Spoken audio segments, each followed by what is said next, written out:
Good morning, everyone. We have people still logging on and joining us, but I want to be respectful of everyone's time, and we have a lot to get through.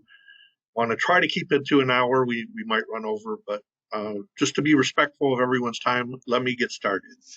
I'm Eric Lufer. I'm the president of the Citizens Research Council of Michigan. It's my pleasure to welcome you today to our webinar on our analysis of Governor Whitmer's fiscal year 2024 budget. We can move to the next slide, Bob.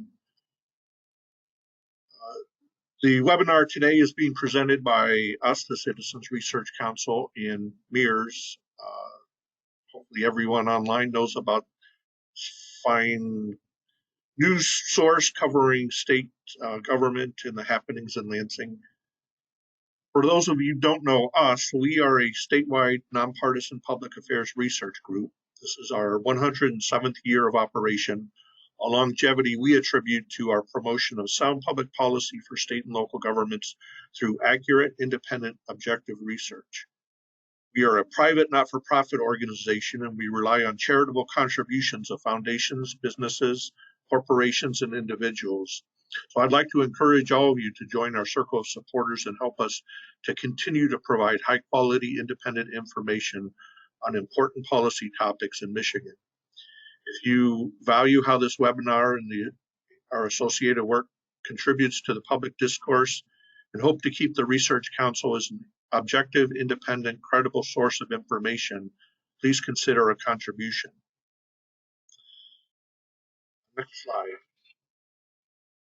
The handout file with the slides will be on the event page for this webinar. I realized just now that I didn't load it, but it'll be there in a minute or two. If you want to follow along, you can go there and with this address. Please note that we are recording the webinar. We will post the recorded session on our webpage where it'll be available for future viewing. Also, I want to make sure everyone knows we have everyone but the presenters on mute, so we will not be able to hear you if you ask a question. We've received several questions as part of the registration process, and those have been fed to John and Kyle, who will be asking the questions later on. If anything requires clarification, please ask. And if you have any questions asked, but be aware that most of the questions asked will be handled offline after this is over. If you have any technical problems, you can get a hold of me at 734-542-8001. And after this is over, you'll get an email through the GoToWebinar software asking how everything went, and we certainly appreciate any feedback you can provide. Real quickly, our presenters today are Bob Schneider, our Senior Research Associate focused on state affairs. He has a long history with the State Budget Office and the House Fiscal Agency, spent time working for Public Policy Associates and the Michigan Department of State. This is his second go-around with us, and we're very happy to have him. And handling the education section will be Craig Thiel, who is our research director and senior research associate assigned to education and finance. Before coming to the Research Council, Craig worked for the Senate Fiscal Agency, the House Fiscal Agency, spent time with the Michigan legislature, held positions in the Department of State and the United States EPA out of Chicago. So you can certainly learn more about them on our website and about our organization, crcmich.org. But Bob, the show is yours. Thank you, Eric. Everybody can hear me. I'm getting a thumbs up from Craig, so I think that's a yes. Thanks again, Eric. Good morning, everyone. Really appreciate you all taking the time to join us today. We're going to try to get through a lot of information in a short amount of time, but we hope you leave today with a real good grasp of what the governor's proposing in her budget proposal, and how it impacts kind of the long-term budget outlook for the state. I'm going to kick it off today with a quick overview of the state's revenue picture, the situation facing the governor as she developed her budget recommendations, how much money is in play, and we'll put some parameters on the resources available for new investments or for tax relief. Let's get started with the state's general fund. The state's general fund is the biggest discretionary fund for the state of Michigan. It, other than K-12 and educational programs, it's really a primary source for financing for the remainder of the budgets. Twice a year, state economists get together from the executive and legislative branch to agree on revenue forecasts, and those forecasts act as guideposts for state budget development. This last January, already positive forecasts got even better. This shows the upward adjustment of the general fund budget or the general fund revenue forecasts. You can see across the 4-year time horizon of the projections, general fund was up between $800 million and $1 billion over the forecast period.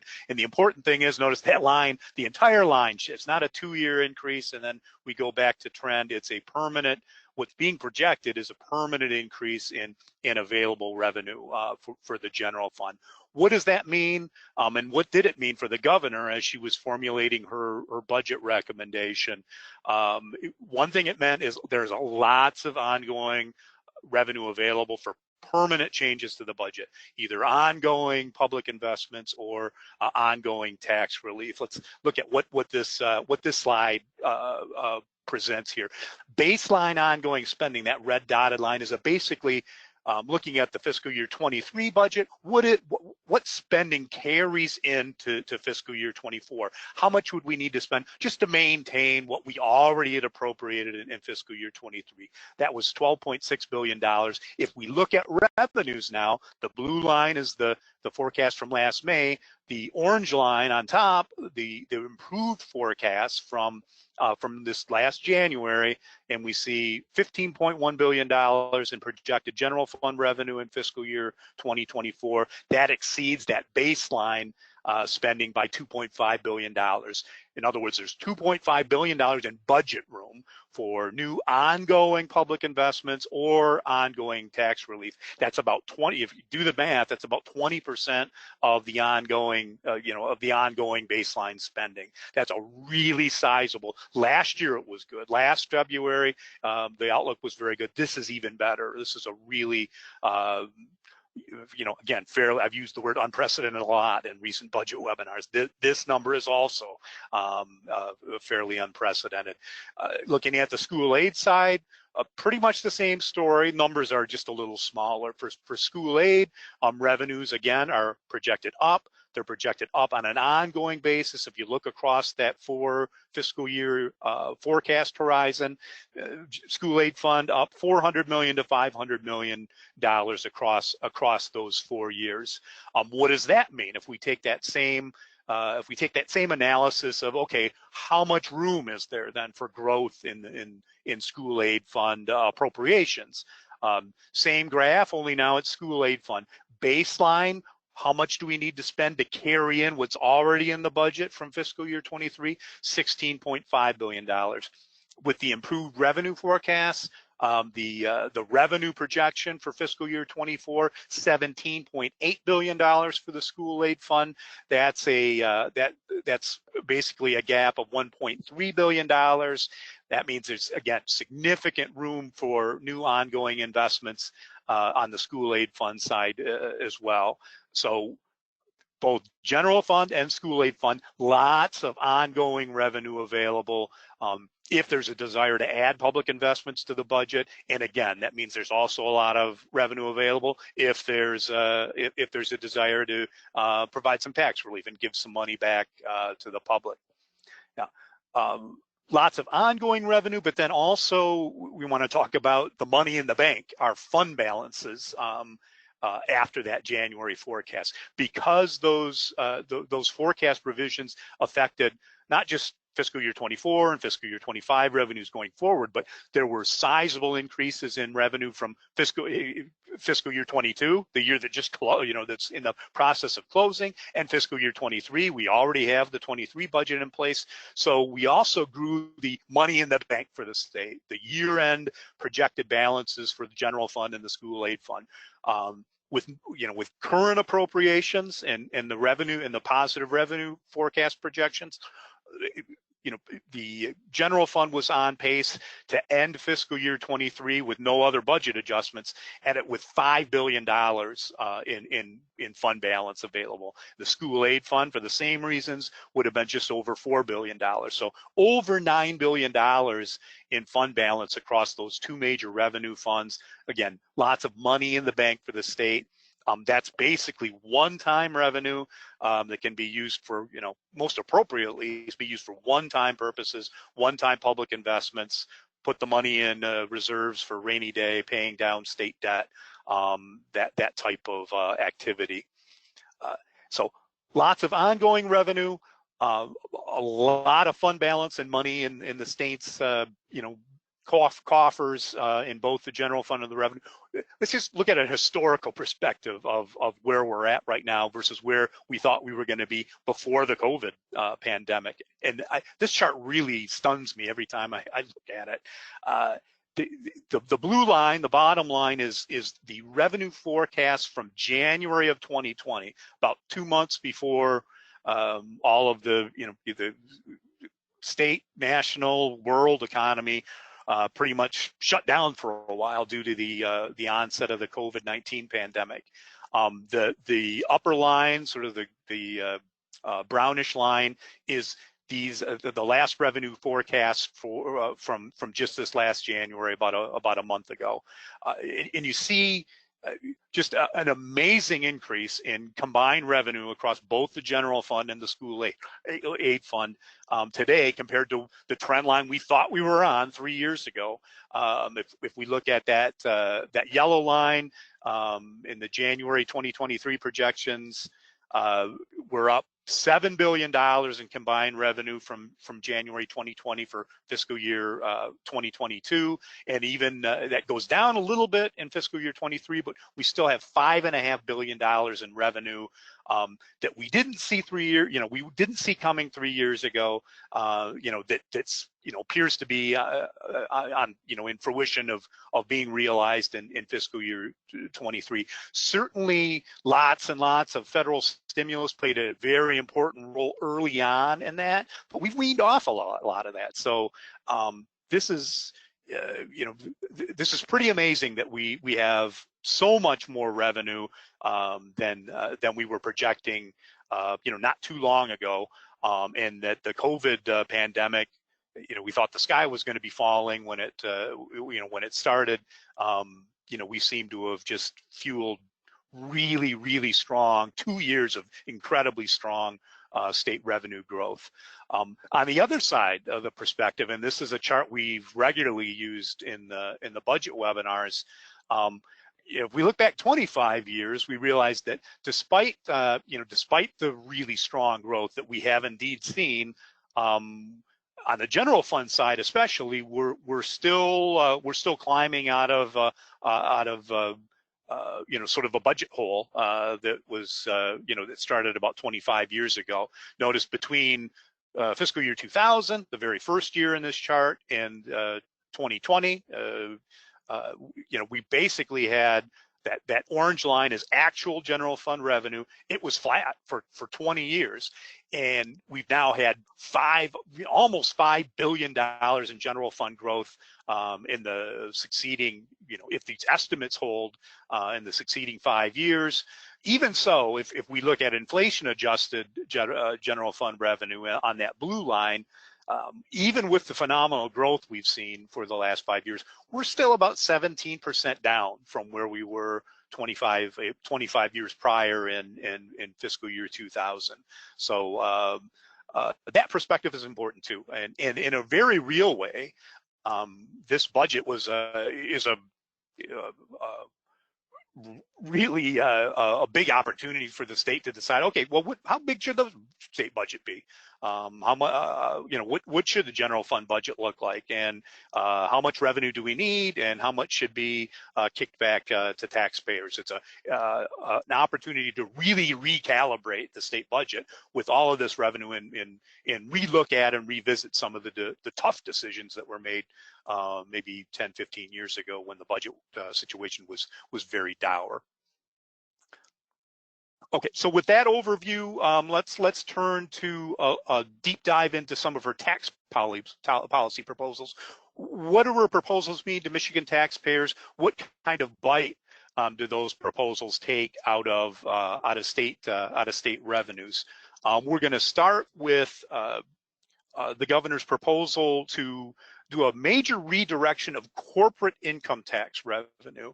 And the corporate income tax, 100% of that revenue currently gets distributed to the general fund. It is an important source of revenue for the state's general fund. The governor is proposing a time-limited redirection of a sizable piece of corporate income tax revenue for fiscal year 23, 24, 25, in any where the corporate income tax revenue exceeds a $1.2 billion threshold. Her proposal calls for a $50 million deposit into a housing community development fund, $50 million to revitalization and placemaking fund, and then up to $500 million in the strategic outreach and attraction reserve, the SOAR fund, that's already been an important source of a lot of business attraction spending in the last couple fiscal years. All of that is time limited with the exception of the $50 million deposit to the Housing and Community Development Fund. That the intent there is to continue that into future years. But really a big revenue hit in 23, 24, and 25, $565, $600 million in foregone revenue before that amount drops to the $50 million for housing and community development in fiscal year 26. Another major tax proposal, the governor has re-upped her proposal to boost the state's earned income tax credit. Currently, the state's working families tax credit, Michigan's EITC, is currently 6% of the related federal EITC that a household would receive. This proposal in the executive budget would boost the credit to 30% of the federal credit. State Budget Office data suggests that would increase the credit by almost $550 to just over 700,000 eligible households. We have some information here to show how how the increase in the credit would affect individual hypothetical households. You see, I think the main thing is this credit is very big for households with children and eligible dependents. So if I have a $20,000 adjusted gross income that I report on my federal taxes, and I'm either single or married with two eligible children, that credit could be up to almost $1,500 for single households. The credit's there, but it's much smaller in magnitude. Once you reach $50,000 in adjusted gross income, it phases out. The foregone revenue, the revenue bite to this, about $415 million. That's expected to stay fairly stable across fiscal years. I'm using a little bit of a difference in forecast between the administration and the Senate Fiscal Agency. The Senate Fiscal Agency has a higher foregone revenue estimate. The administration's a little lower. My numbers here are basically the midpoint. I kind of took the middle ground on EITC. Governor has also re-upped her proposal from last year to reverse 2011 changes to the treatment of retirement income. Again, prior to 2011, public pensions were exempted from the state income tax. Many forms of private retirement income also received very favorable exemptions, IRA distributions, employer contributions or employer matched contributions to 401ks. Draws on those 401ks would also have received very favorable exemptions. In 2011, those exemptions were greatly narrowed, and also were restricted to those who reached 67 years of age or older. The governor's proposal basically repeals those changes, and it gives retirees the option to apply either the old rules or the new rules under a phased-in schedule. Starting in tax year 23, 25% of retirement income can be shifted back to the old rules that existed pre-2011 for those 65 or older, and then slowly that age limit drops and the percentage of the retirement income that can be moved back to the old rules phases up until by tax year 26, under the governor's proposal, it would apply to everyone, and 100% of any retirement income could be exempted under those more favorable higher exemption levels that existed prior to 2011. The foregone revenue here starts out slow as we phase up, but by 2026, fiscal year 2026, it exceeds $500 million in general fund revenue. The governor is also now on board with a one-time income tax rebate. To be clear, the executive budget, if you look for it in the executive budget, it's not there. This rebate is not spelled out in the executive budget recommendation. You won't see it in the budget documentation that the state budget office issued. Instead, there was a separate deposit to the SOAR fund that was assumed within the budget, but it's clear the new plan for the governor and for legislative Democrats is to advance a $180 rebate per filer against 2022 income tax liability. So to be clear again, if I'm a single taxpayer, I get a $180 rebate. If I'm a married couple that file jointly, I get as a household, $180 rebate. There's a special language in House Bill 4001 that a married filing separately, if a married couple files separately, each of them get $90. So basically $180 per tax filer, which would include the married couple as well. If you're filing separately, you get $90 each, so that adds to $180. This legislation in House Bill 4001 has to take effect in language by April 18th, 2023. That is because these rebates are intended to be funded through a deposit to a taxpayer relief fund that would come out of fiscal year 2022 revenue. And that ties into something we're going to talk about shortly that has to do with an income tax trigger rate reduction. And we're going to get to that in just a couple more slides. So more to come on that issue. Before we get there, though, just a few other credits. A clean energy supply chain tax credit capped at $200 million one time.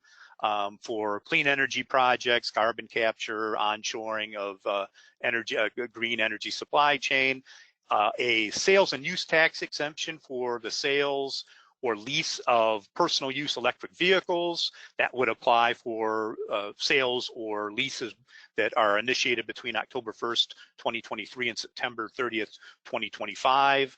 The estimate of about $48 million in revenue loss tied to that. The one permanent tax credit on this list is the Child Care Educators Income Tax Credit, $24 million. It would be a refundable credit of between $1,000 and $3,000, depending on qualifications for eligible child care staff. So again, most of this is one time in nature. For 2024. State revenues are down would be down $272 million if these credits are enacted into law. The ongoing hit would be just $24 million because it's only the last bullet, the Child Care Educators credit that carries on beyond 2024. So what does this mean long term for state revenues? This very colorful chart. If you if you look at the top of that mountain there, that is basically what revenues would be to the state without any of the tax relief. Each element of the tax relief proposals has its own shaded area. The orange for retirement, the blue for EITC, and so forth. That dark brown area at the bottom then is what remaining revenue would be after the governor's tax proposals. So if those proposals are implemented, the dark brown area would be what's left. And again, if we add up the foregone revenue from those previous slides for fiscal year 23, 24, 25, we're looking at around 1.3 billion, 1.3 billion in 23, 1.2 billion in 24, 1.4 billion in 25. Which shrinks. We talked about the $2.5 billion in budget room available for fiscal year 24.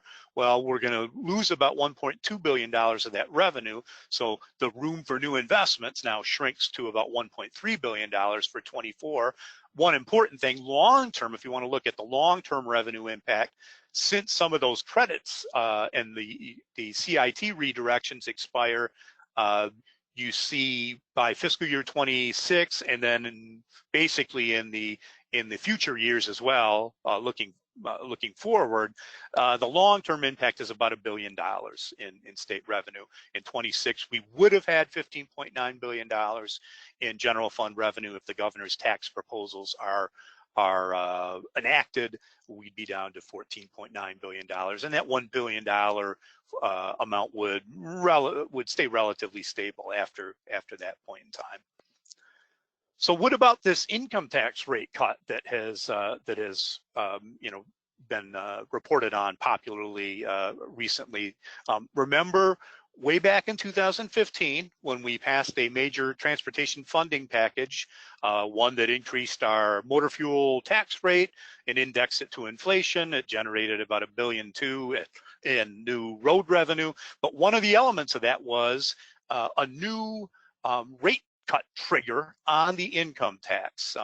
That law had a provision in it in the Income Tax Act that said that in years where general fund revenue growth exceeded inflation, a calculation should be made, and whenever when the actual general fund exceeded a capped general fund level that's set by formula in that statute, there should be an automatic income tax reduction. And when you do the math, the first year this has been effective is this last year. For tax year 2023 is the first year that law said, we should make this calculation.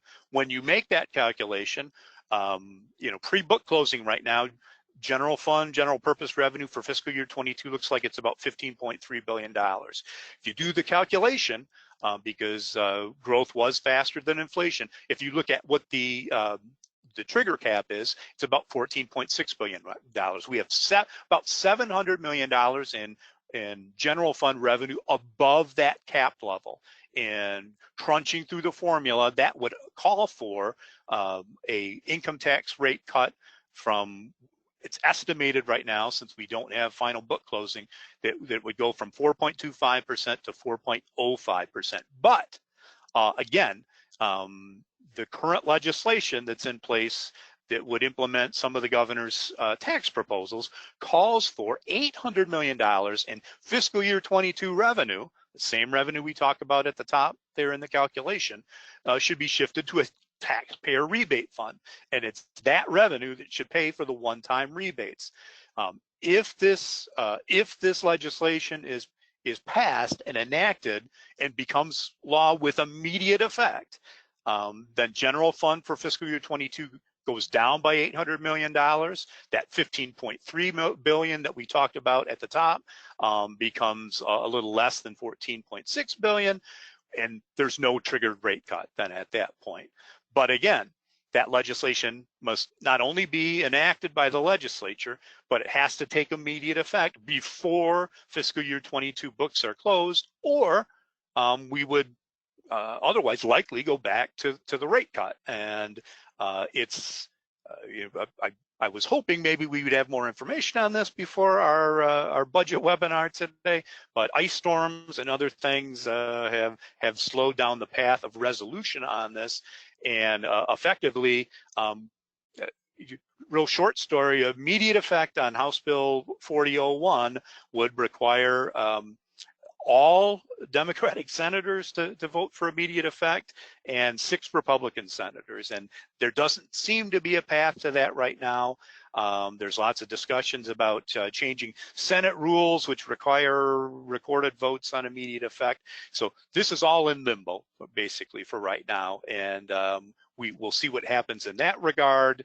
The resolution of that will decide whether or not this triggered rate cut happens or doesn't. And still a lot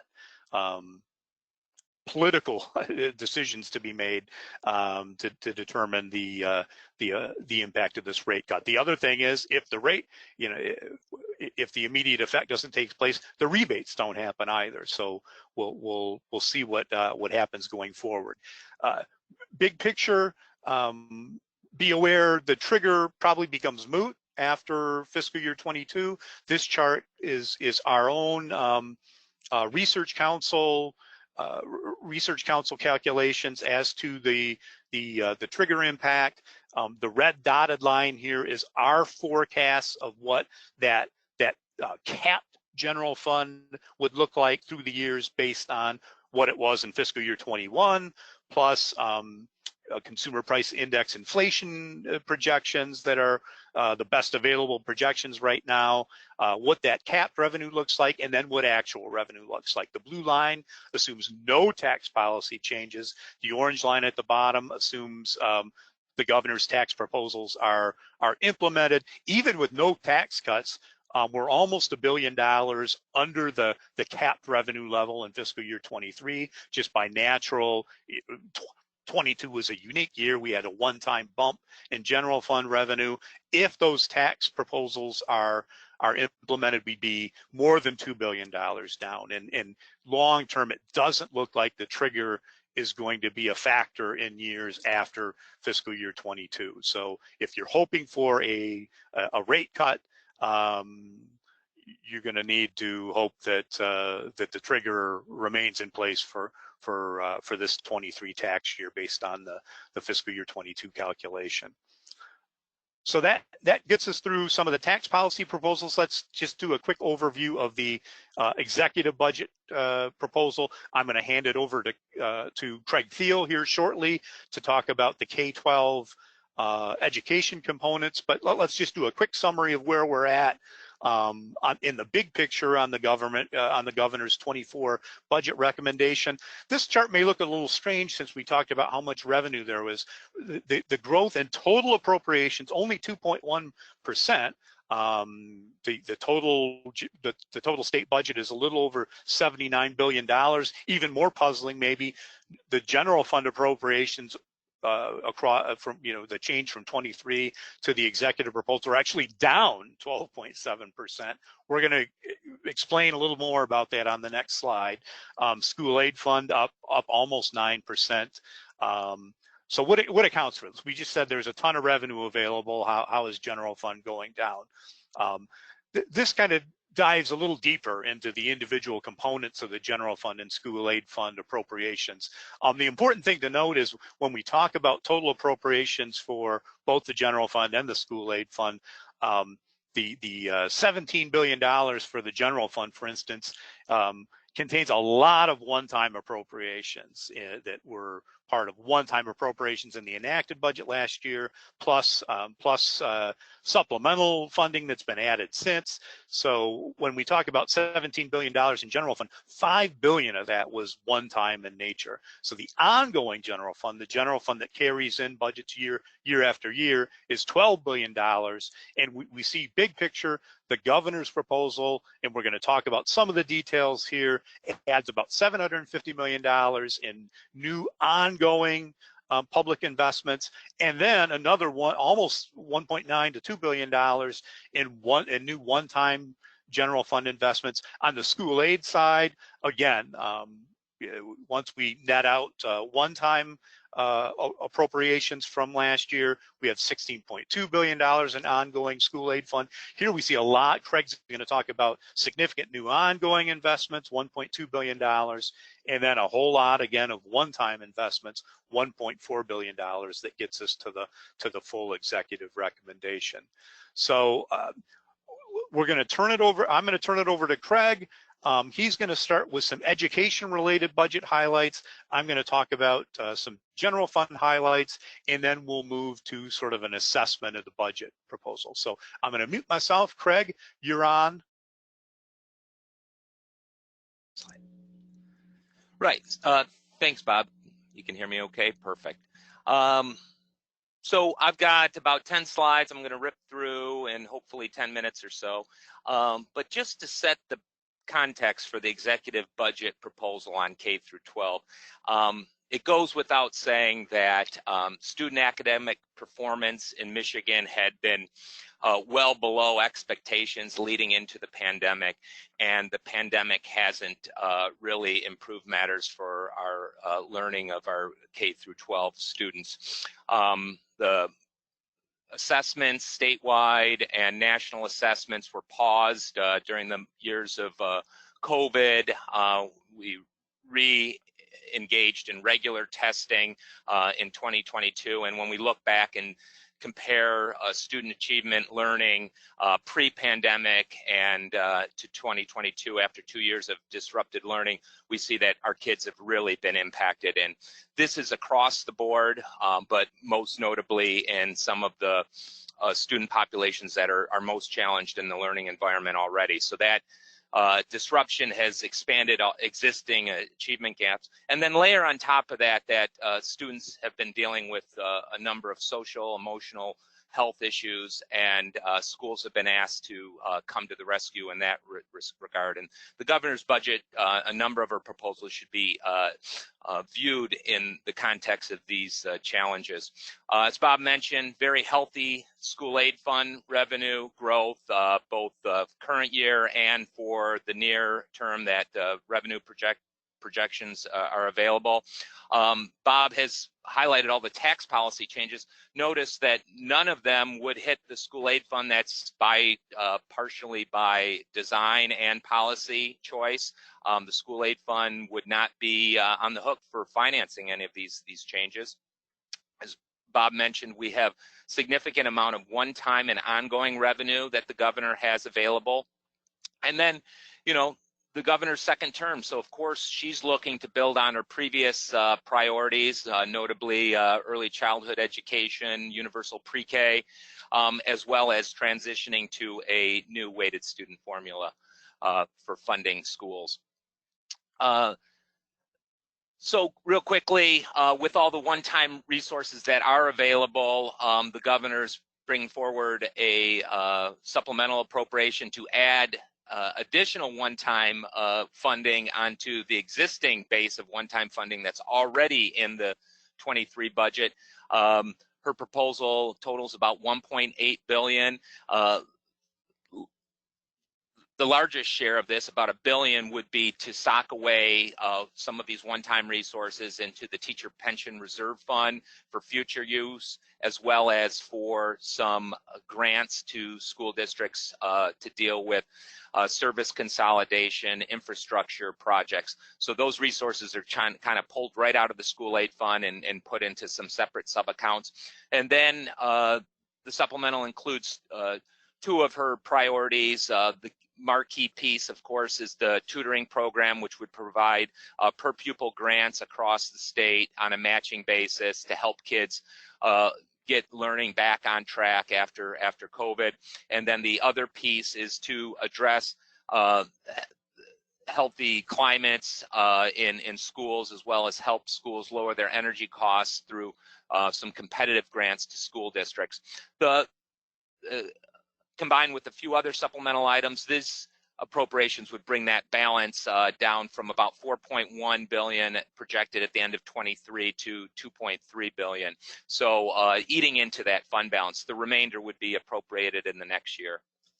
So as I get into the specifics of the K through 12 appropriations, just take a step back for those who may not follow education financing kind of in a detailed level or even at a high level. It's important to note Michigan's system of funding K through 12 schools largely is state-centered. State taxes play the large majority role in funding schools. So that means the state budget really determines the school funding levels for K through 12 districts.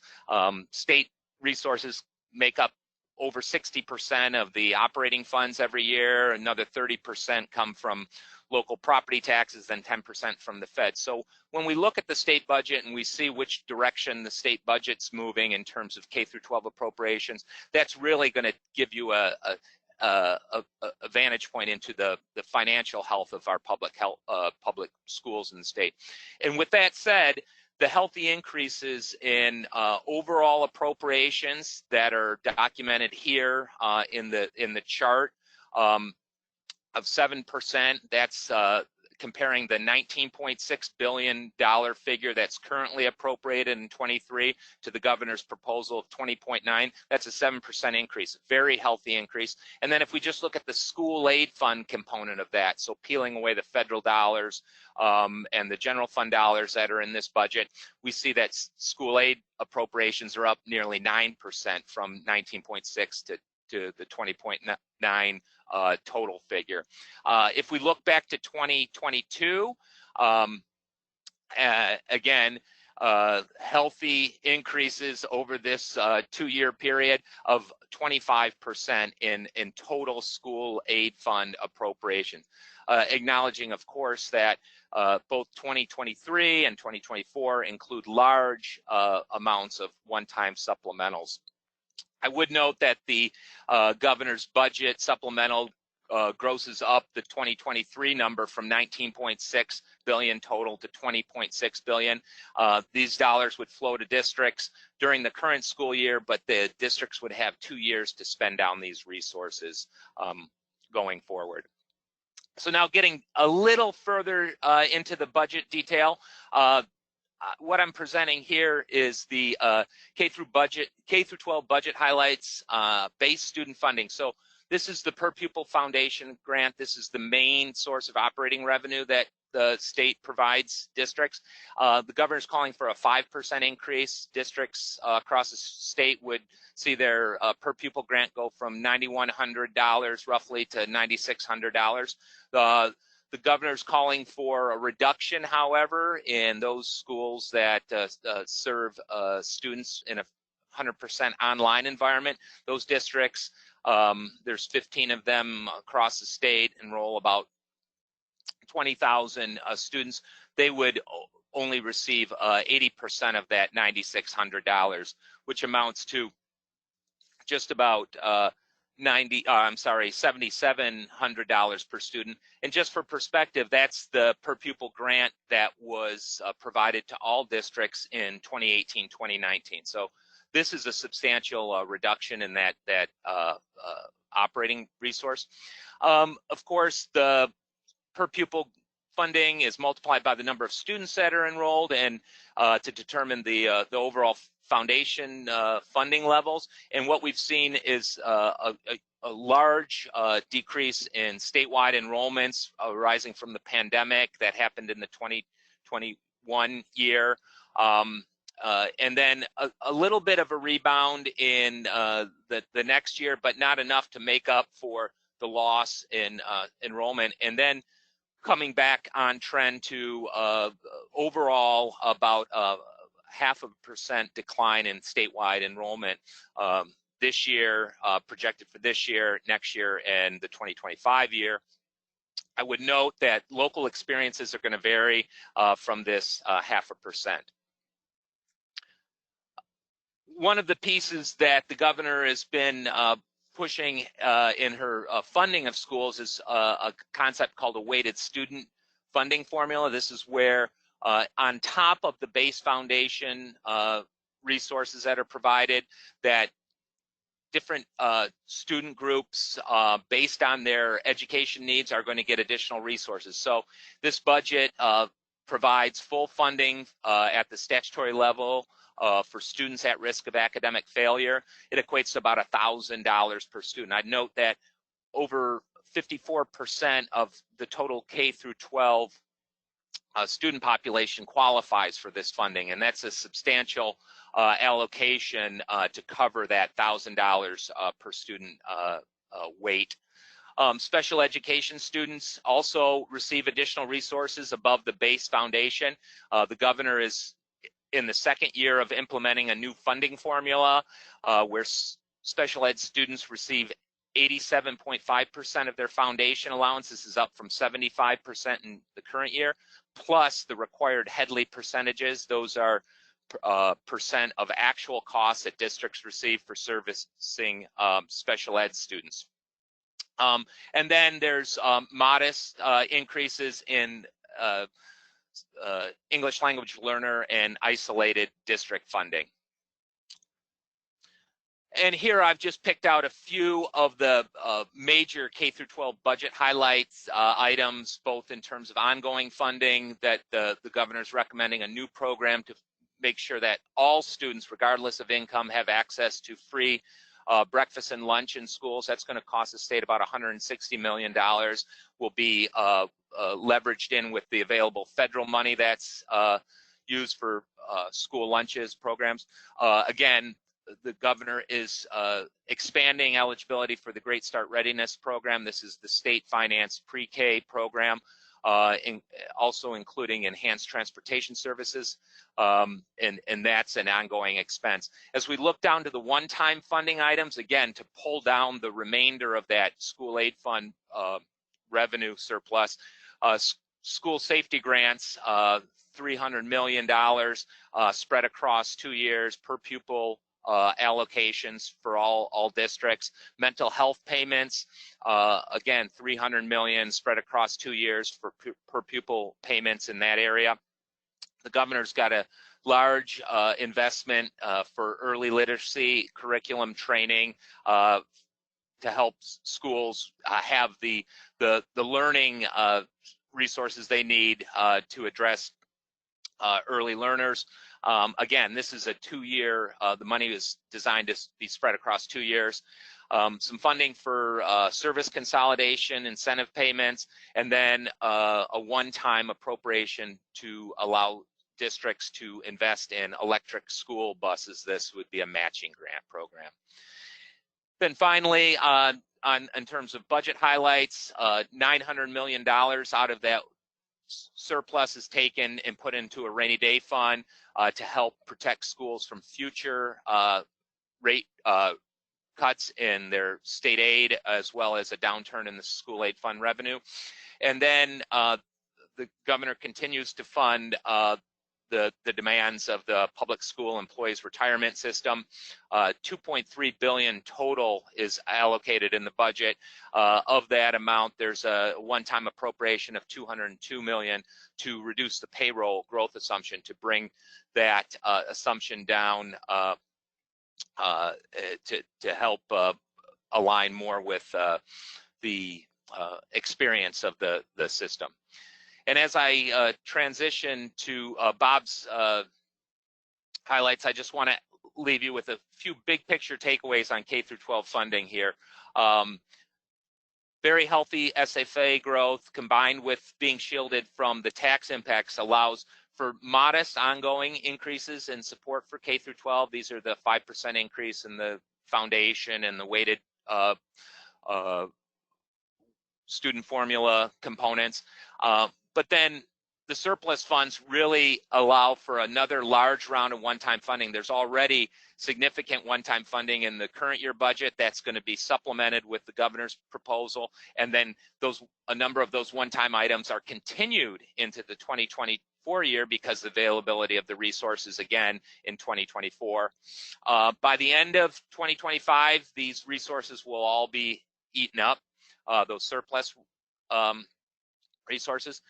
And all of this money is a good thing because students are still recovering from the pandemic. State funding is clearly available to meet the call. And on top of that, districts still have large sums of their unspent federal COVID relief dollars to address these learning needs moving forward.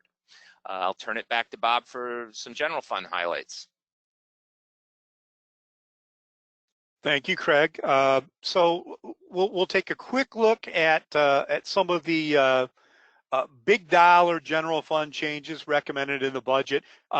Just at a big picture level, this chart, we'll start by just taking a look at overall funding changes by department. And you'll see again, if we look at, and these are ongoing changes, so ongoing money from fiscal year 23, the percentage increase in the fiscal year 24 governor's proposal in terms of ongoing funding. Statewide, that's about 8.1% on average across all departments. We had 5 departments that had increases of 10% or more, and you see some really sizable increases in a number of departments, some small dollar departments and some big dollar departments. On the other side of the coin, corrections is probably worth noting. Corrections, the only department with a funding decline that primarily, almost exclusively represents savings from 2 prison consolidations. The Michigan Reformatory in Ionia was closed in November 2022, and then a portion of the Harrison Correctional Facility in Adrian closed that same month. The corrections budget, the flatness of the corrections budget has been a real important factor in the general fund budget. It's a big general fund budget. 10 years ago, it would have taken up more than 20% of the general fund resources. Now that's about 13%, and it'll go even lower with these closures. So that has helped free up general fund revenue for a lot of other state purposes.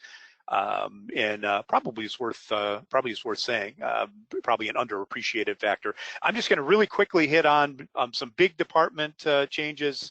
For certain departments, Department of Labor and Economic Opportunity, total ongoing funding, general fund up $650 million in this department. One-time funding up $550 million. The highlights here, the 650. We already talked about the economic and community development initiatives with the tax revenue. This is the appropriation of those. Of that redirected corporate income tax revenue for economic and community development activities. Also a lot of one-time investments in LEO, including money for regional economic development programming and hopefully attracting a insulin manufacturer, low-cost insulin manufacturer into the state to help get around the high cost of insulin and the difficulty in getting it for those who need it. Health and Human Services, another department with some sizable increases, $340 million in ongoing new general fund revenue. $236 million in total in one-time revenue. These are some of the highlights of that. Another round of increases for direct care workers who work in critical care sectors of the economy. Filling those direct care positions gets more and more difficult as wages in other sectors go up. This tries to recognize the need to keep those wages up in order to be able to attract and maintain a workforce and that provide those critical direct care services. I just note quickly the local public health services, the $30 million, not the biggest dollar amount, but in terms of sort of recalibrating the state budget, this moves the state a little closer. These are grants to our local public health departments. There's a statutory formula in place that's always been underfunded. Even this $30 million doesn't quite get us there, but gets us a little closer to the 50-50 cost sharing, state and local cost sharing that's prescribed in statute. And will be a significant boost to local public health operating funds. Lots of one-time, a couple of examples, nursing home transitional assistance and water quality projects in terms of DHHS one-time funding. And EGLE and the Department of Environment and Great Lakes and Energy, significant, $68 million in general fund ongoing investments, $412 million in one-time investments, a lot of funding for water infrastructure coming out of the new federal Infrastructure Investment and Jobs Act, both federal and general fund match, lead service line replacement, significant investments there, both ongoing and one-time. We see environmental justice projects, one-time funding for air quality and contaminated site remediation in disadvantaged areas of the state, and renewable ready communities grants for kind of clean energy projects and facilities, grants at the local level there. State universities are a big dollar item within the general fund budget. The executive budget recommends a 4% ongoing increase for all 15 universities. It also adds $7.3 million for year 2 of a phase-in of per student floor funding. That ends up adding some money for Grand Valley, Oakland, and U of M Dearborn, who are below that per student funding threshold that would be part of the budget. Also a significant amount of one-time funding for infrastructure and technology. It's $200 million, $141 million to the universities. The rest of that, about $60 million for community colleges. A real significant, when we talk about recalibrating the state budget, one new program, the Post-Secondary Scholarship Fund, received its first appropriation in the fiscal year 22 budget with a $250 million general fund deposit. The executive proposal supplements that $250 million fund balance with $50 million in ongoing revenue and another $50 million in one-time funding. That would bring the Post-Secondary Scholarship Fund balance to $350 million. And that's going to support a really significant new scholarship program, the Michigan Achievement Scholarships, starting with high school graduates and completers in 2023. Those that enroll and attend full-time at a public university will get at least $2,500 up to $5,550. Community colleges at least $1,750 up to $2,750. At our private independent institutions, at least $1,000 up to $4,000 in new scholarship money. That'll be a real big boost to state scholarship aid. And remember, if we go back to 2011, 2012, there were some really significant cuts to state-based financial aid at that time. This fills that void, or adds back and gets us back to where the state was maybe 15, 20 years ago, and being a little more generous with state-based financial aid. Long-term costs here are a little uncertain, so this is very likely going to be a GF cost driver in out years, because once you have several cohorts of students receiving these grants, certainly more GF support will be needed to fully support all the eligible students in this program. And quickly, also local revenue sharing. The executive budget for all local units proposes a 5% ongoing increase in revenue sharing support, and then another 10% one-time increase. Half of that one-time increase is earmarked for public safety activities. So again, we had a similar graph with the university operating funds for local revenue sharing. We see after state funding went down significantly during the first decade of the new millennium, we've now gotten back up to the level we were at in 2001 and have exceeded it now a little bit. But in inflation adjusted terms, even with the increases that are being proposed in fiscal year 24, we'd still be about 40% down in terms of local revenue sharing funding from where we were in when it reached a high point in fiscal year 21 before some significant budget cutting happened at that time. So let's close with an assessment of the budget, and then hopefully we're going to give some time for our friends at MIRS for a quick Q&A session. We talked about what's in the budget. One thing that's not too much in the budget is road funding.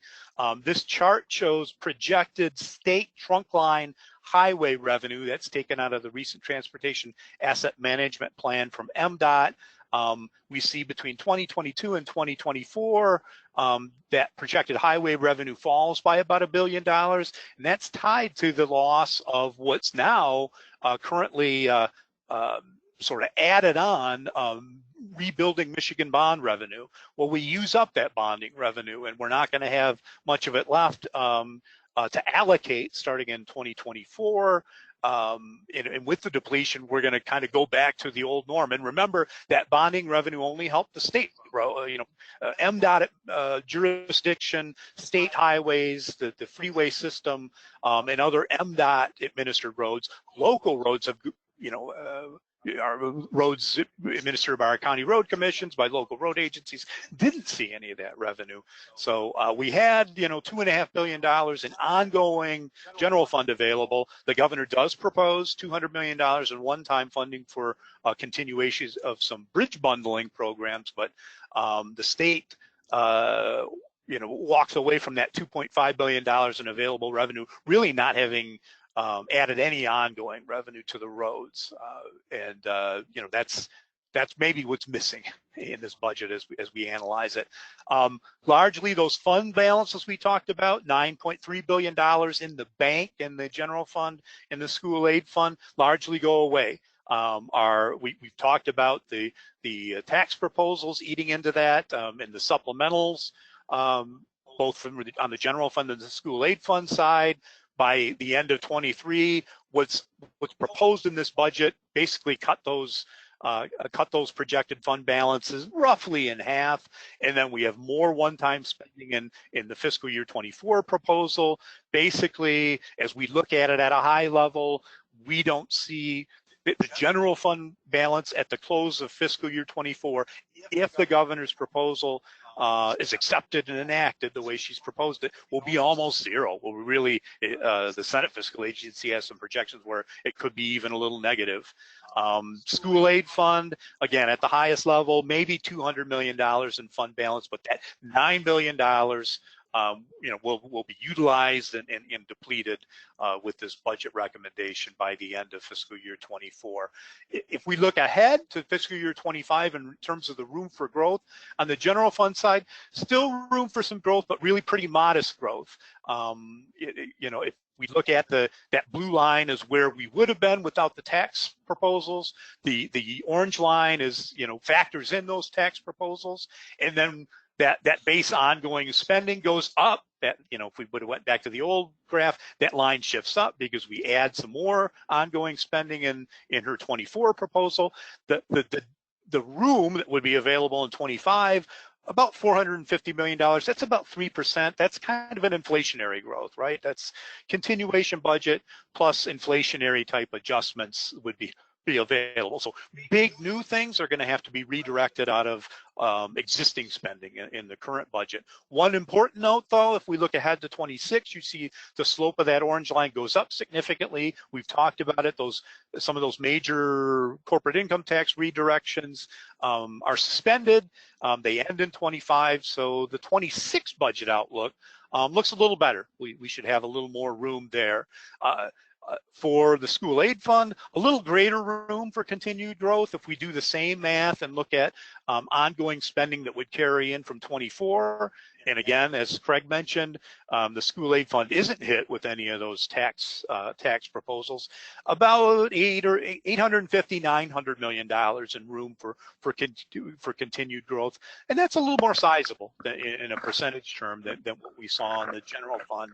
So we should have some room for growth going forward there. And another thing, and another good thing I think that this budget proposal does is we do see a significant boost in rainy day reserves.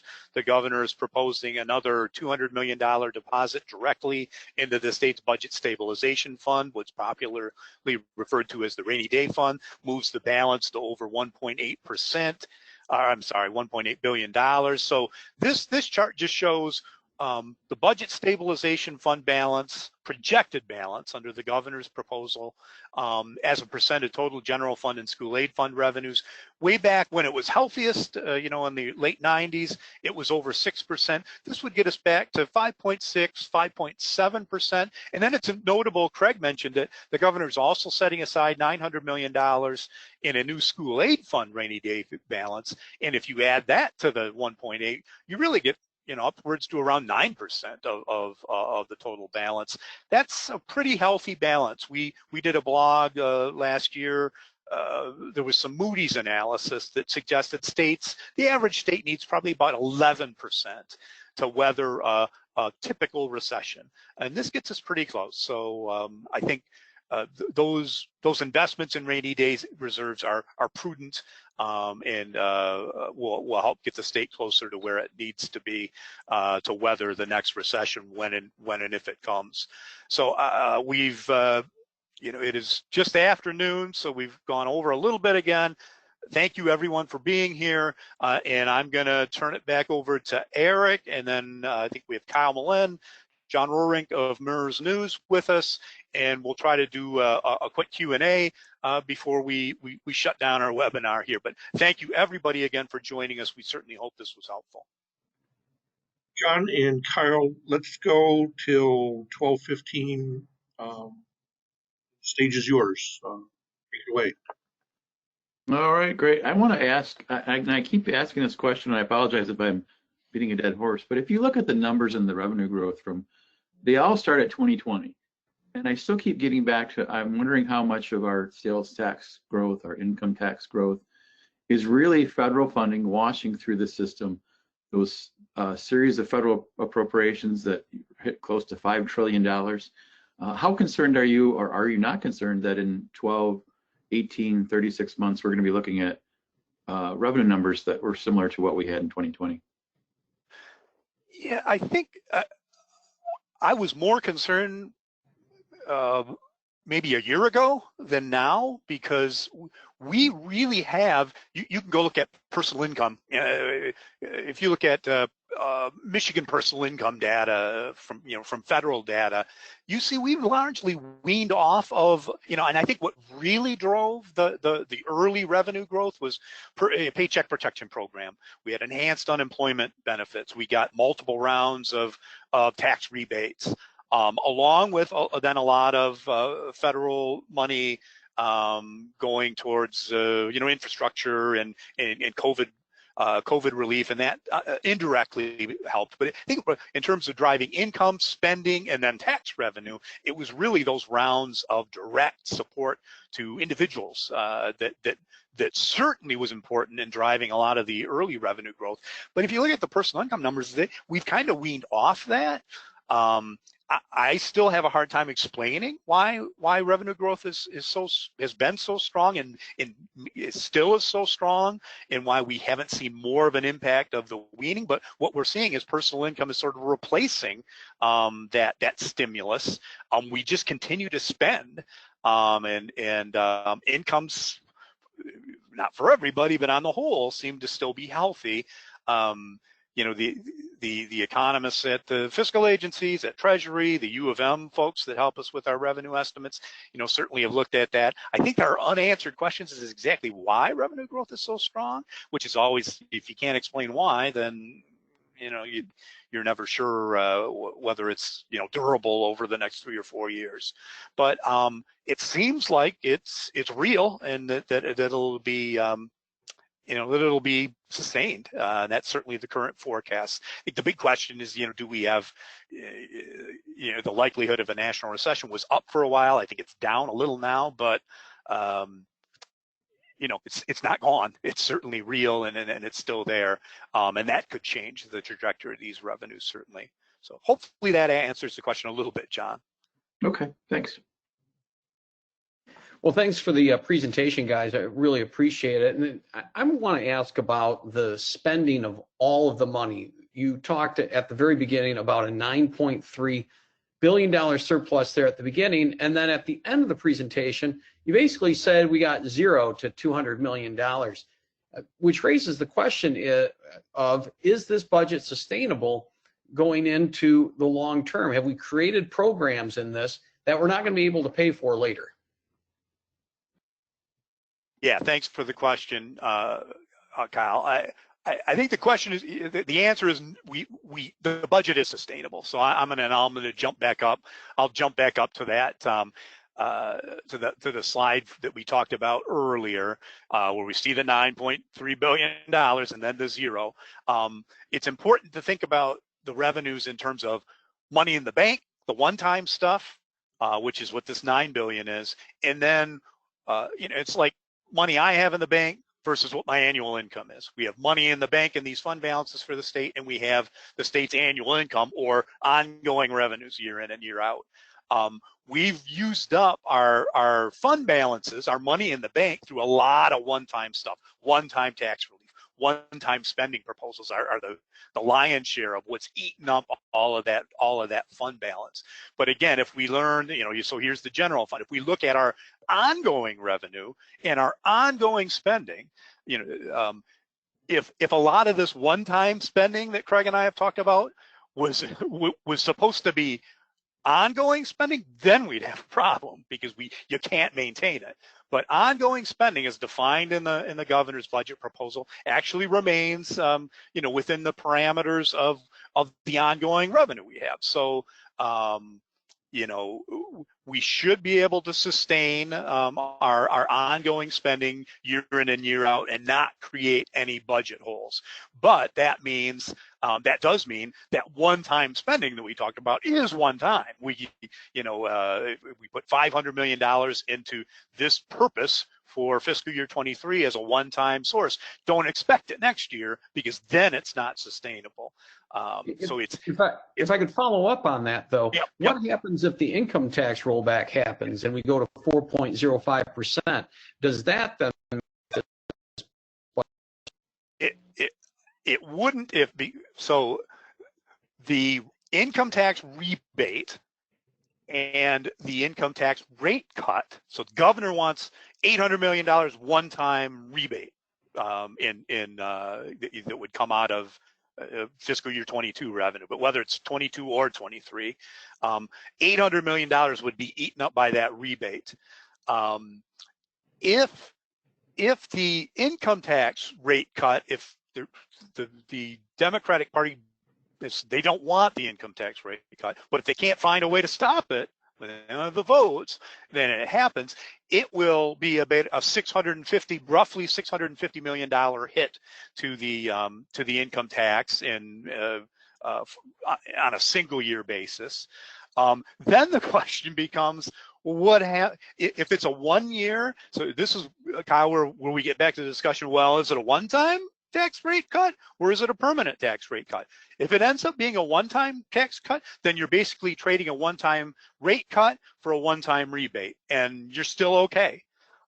If the tax rate cut is permanent, then you have an issue where something else has to give.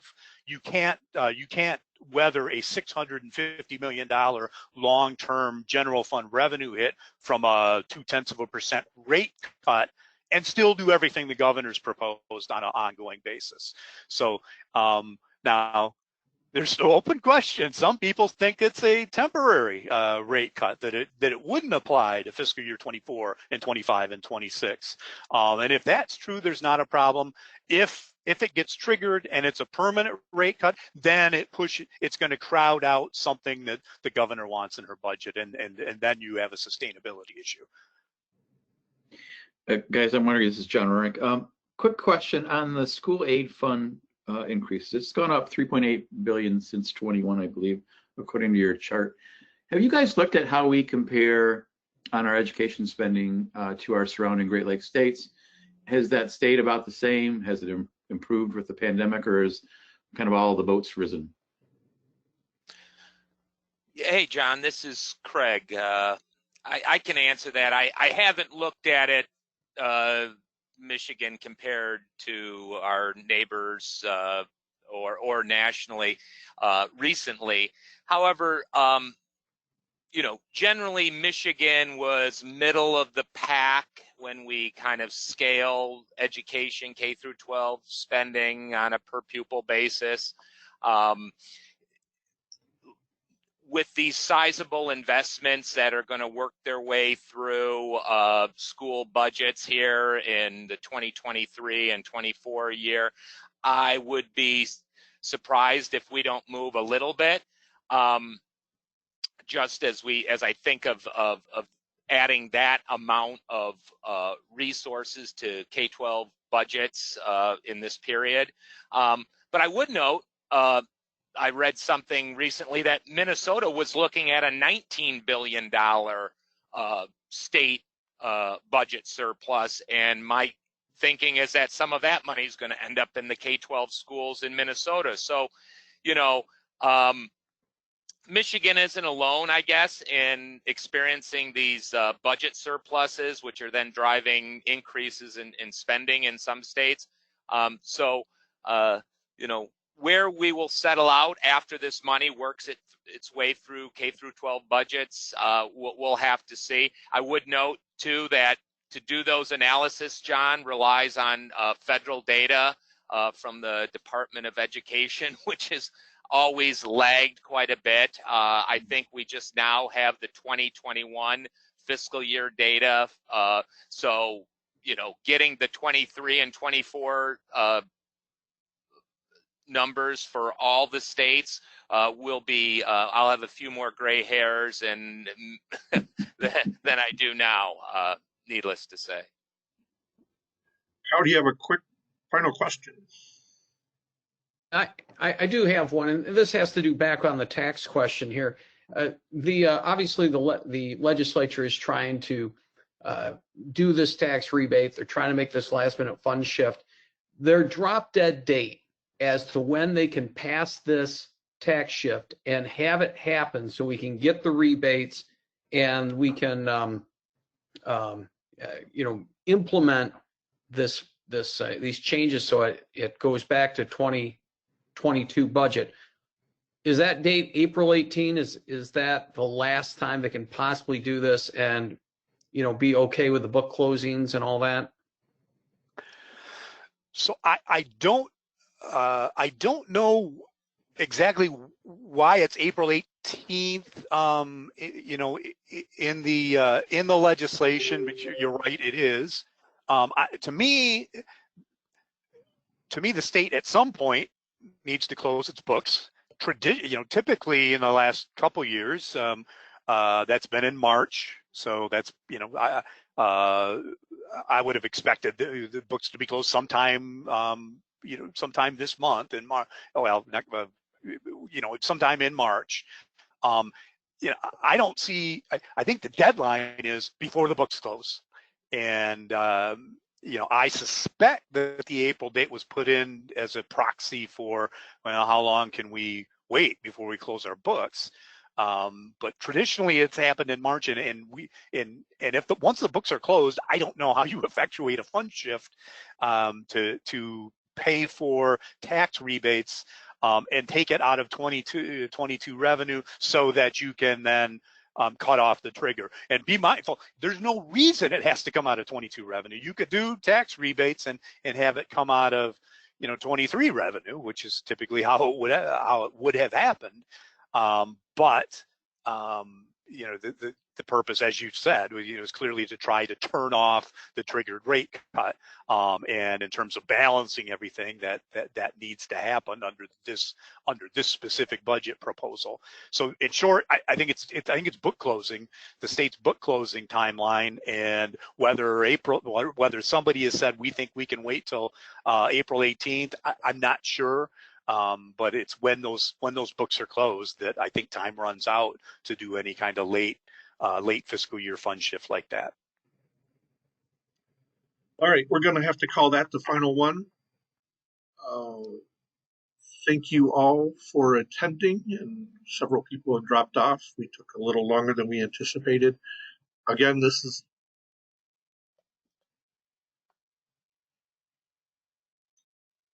that'll be it.